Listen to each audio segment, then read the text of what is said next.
बच्चों, यह भूगोल के महत्वपूर्ण इम्पोर्टेंट प्रश्न एवं उत्तर हैं जो ऑब्जेक्टिव हैं, और आप लोग इसको ध्यान से देखना और पढ़ना, क्योंकि यह आपके एग्जाम के लिए बहुत ही महत्वपूर्ण है। चलिए हम प्रश्न पे चलते हैं। कौन औद्योगिक अवस्थिति का कारक नहीं है? जनसंख्या।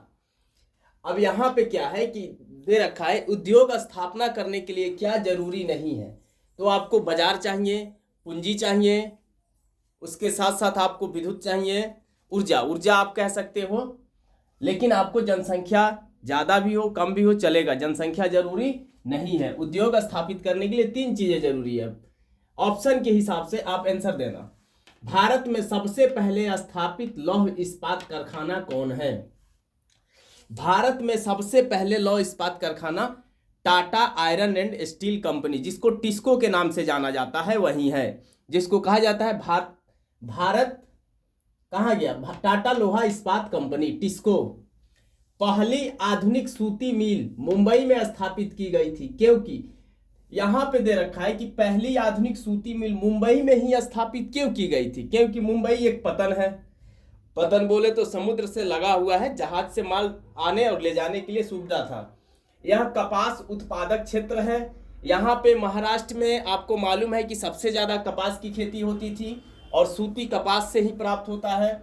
मुंबई में पूंजी उपलब्ध थी, इसलिए आप तीनों को पढ़ने के बाद उपयुक्त सभी पे टिक लगाना। कौन उद्योग कृषि पर आधारित नहीं है? वह उद्योग कौन सा है जो कृषि पे आधारित नहीं है? तो आप कह सकते हो सीमेंट उद्योग, क्योंकि सीमेंट एक खनिज आधारित उद्योग है। हुगली कहाँ का औद्योगिक, यहाँ पे थोड़ा सा मैंने गलती कर दी। हुगली कहाँ का औद्योगिक प्रदेश का केंद्र है? कोलकाता और हावड़ा। कौन उद्योग सार्वजनिक क्षेत्र के अंतर्गत आता है? कौन सा उद्योग है जो सार्वजनिक क्षेत्र के अंतर्गत आता है, मतलब जिसपे सरकार का नियंत्रण है, जो सरकार के अंदर में है? उस उद्योग का नाम है बोकारो लौह इस्पात उद्योग। बोकारो लौह इस्पात उद्योग। चीनी उद्योग कौन सा उद्योग है? उपभोक्ता उद्योग। चीनी उद्योग प्रश्न पूछेगा कौन उपभोक्ता उद्योग है, उसमें आपको 4 ऑप्शन देगा। 4 ऑप्शन में आप चीनी उद्योग को मारिएगा, क्योंकि हम लोग चीनी को उपभोग करते हैं। कौन छोटे पैमाने का उद्योग है?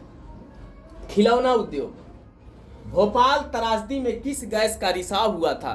प्रश्न है, यह बहुत ही महत्वपूर्ण प्रश्न है और यह हमेशा 9th 10th या 12th किसी भी एग्जाम में हमेशा यह पूछता रहता है। भोपाल त्रासदी में किस गैस का रिसाव हुआ था? मिथाइल आइसोसाइनाइड का। यह हर कंपटीशन एग्जाम में भी पूछता है प्रश्न। स्वतंत्रता प्राप्ति के समय देश में सड़कों की कुल लंबाई कितनी थी? यानी जब हमारा देश आजाद हुआ था उस समय भारत में सड़कों की कुल लंबाई, यानी कच्ची सड़क और पक्की सड़क दोनों मिलाने के बाद कुल लंबाई सड़कों की कितनी थी? तो 3.88 लाख किलोमीटर। पक्की सड़कों की लंबाई की दृष्टि से देश में प्रथम स्थान पर कौन सा राज्य है? यह आपका किताब 10 साल पहले का है, उसी हिसाब से किताब में आंसर और प्रश्न है, हमको देना है। तो पक्की सड़कों की लंबाई की दृष्टि से देश में प्रथम स्थान पर कौन सा राज्य है? महाराष्ट्र। भारत के किन शहरों में मेट्रो रेल सेवा उपलब्ध है? आपको मालूम होना चाहिए अभी वर्तमान समय में लगभग भारत के 5-6 शहरों में मेट्रो रेल सेवा उपलब्ध है, लेकिन यह जब किताब छपी थी उस समय भारत में मेट्रो रेल की शुरुआत कोलकाता में हुई थी और दिल्ली में। कोलकाता में सबसे पहले हुई थी 1984 में, बाद में दिल्ली में हुई। धीरे धीरे अब सभी शहरों में मेट्रो रेल सेवा का परिचालन शुरू हो रहा है, हो भी गया है। तो आप लोग के ऑप्शन में कोलकाता एवं दिल्ली होगा, उस पर टिक लगाना। भारत के किन शहरों में मेट्रो रेल सेवा उपलब्ध है? कोलकाता एवं दिल्ली।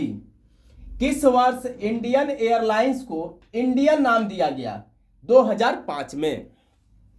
भारतीय अंतर्देशीय जलमार्ग प्राधिकरण का गठन किस वर्ष किया गया? 1986 में। यह भारतीय अंतर्देशीय इंटर स्टेट जो नदियों के बीच में भारत के अंदर जो एक जगह से दूसरे जगह जब जहाज चलेगी उसको कहते हैं इंटरस्टेट, यानी भारतीय अंतर्देशीय जल मार्ग प्राधिकरण का गठन किस वर्ष किया गया? 1986 में।